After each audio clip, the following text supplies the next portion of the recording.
Hello Malaysia and Selamat Merdeka! Wow, it's been quite a couple of weeks since we last spoke, hasn't it? Let's see, what do we have? We have a new Prime Minister, a refurbished cabinet, and golly, a lot of things happened when the headlines were all clogged up with that numbers game that I was talking about in the last episode.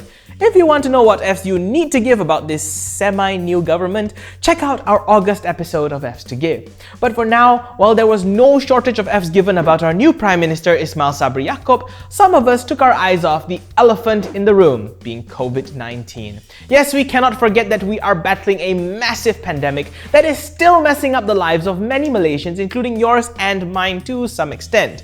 Some have learned to live with it, and if you're lucky enough to be one of those people, then well, good for you. However, this crisis, as we know, has taken many lives. For instance, we had a whopping 393 deaths in one day just a couple of weeks ago on Thursday, the 26th of August. The problem with this is that 393, that's just a number that is difficult to visualize. How can we better understand the real impact of that? Let's begin by looking at it from the perspective of time. We know that the Health Ministry releases these numbers on a daily basis, so we can say that 393 deaths happened in the span of 24 hours. With that info, we can crunch some numbers. 393 divided by 24 is 16.375, so that's more than 16 deaths to the hour. But if you think that's startling, let's go a bit further. 60 divided by 16.375, that is approximately 3 2/3. Let's convert that to time.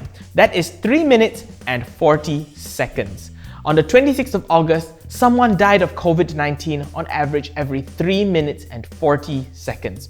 That's shorter than the time it takes to reheat your lunch in the microwave or to have a proper shower. That's about how long you would take to prepare Maggi mee or play a couple of rounds of Counter-Strike.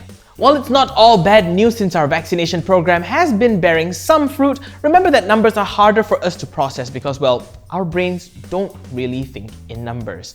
So aside from COVID, the other mess that's happening right beneath our noses right now, especially for those of you who live in the state of Selangor, is the degazettement of the Kuala Langat Forest Reserve. Okay, calm down. You already know you need to care about the forest, the environment. You already know that. You already know how important greenery is. You don't need me to lecture you like I'm Captain Planet. But what you need to know and what F you need to give here is that Selangor, unlike much of the rest of Malaysia, has a lot of concrete jungle. Huge carbon emissions from the industrial areas and commercial zones like the Klang Valley. These are places that have a lot of machinery, a lot of vehicles, and a lot of factories. This state is one of the states in Malaysia that really needs a green lung. The forest hasn't gone anywhere yet, but it will be given to a private company for development. That's what the degazettement was for. But to add insult to injury here, this forest is located near a Temuan village where several Orang Asli live and depend on. See, unlike us who are spoiled by Grab food and the neighborhood kopitiam when it comes to our sustenance, the Orang Asli depend on the forest for their survival, for farming, for foraging, and even for medicine. The land is also of cultural significance to the Temuan community, as it is also where their ancestors are buried. This degazettement was a revision of an earlier plan to have over 930 hectares of land degazetted. During the Selangor State Assembly sitting in August, it was revealed that the revision brought that area down to just over 530 hectares. But civil society organizations and the Orang Asli were not satisfied with that, and honestly, they have a good reason to feel that way. In a town hall meeting, which was held in September last year, town halls are where the people and the government meet and talk about what they want to do. See, during that town hall meeting, Orang Asli and civil society organization representatives all came out strongly to say no and to reject the proposal to degazette the land.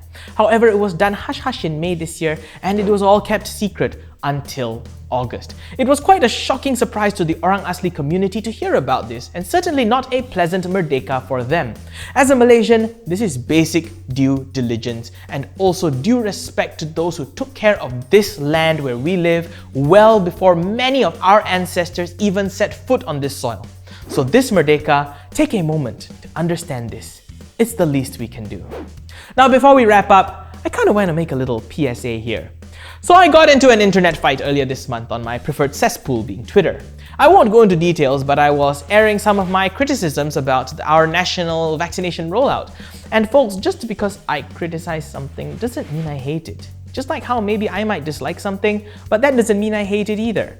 Now that's out of the way, someone decided to go big brain on me and told me that if I was so negative about the vaccination rollout, then I shouldn't take the vaccine. Now I know this was a personal fight, but it revealed a very toxic mindset some Malaysians may have. Here's a friendly reminder. Vaccines aren't a big candy lollipop that should be earned by being the good kid in class. And second, vaccines aren't just for you and me. They're for us. They're part of kita jaga kita because of something called herd immunity. Yeah, I'm sure you've heard the buzzword before. That's a buzzword because it typically means reaching a point where enough members of the community are vaccinated to be able to drive the COVID numbers down to a point where they are much more manageable. By then, hopefully, we can begin lifting lockdowns and reopening our borders. The idea that a vaccine is something that you have to work for or something that you have to be a yes man to be entitled to is completely wrong. The rollout will prioritize those who need it the most. For instance, medical frontliners have already received their vaccines, along with most of our senior citizens. As the course of the rollout continues, we will proceed to inoculate younger Malaysians. How efficiently and properly the rollout is going, well, that's a story for another day. But every Malaysian who takes the vaccine makes our nation just that little bit safer for everyone in it. So the last thing you should ever do, for whatever reason, is to tell somebody not to take the vaccine. After all, kita jaga kita. That's all we've got for this episode of F's to Give. Remember to hit like and subscribe to Youthphoria on YouTube and also to follow us on our social media. Has anyone ever told you not to take a vaccine? I want to hear your stories. Do leave them in the comments below, or let's have a little chat over on Twitter. Just tag my handle that's on the screen right now. Stay safe out there, everybody. I'm Daniel Anthony for Youthphoria, and thank you once again for giving an F.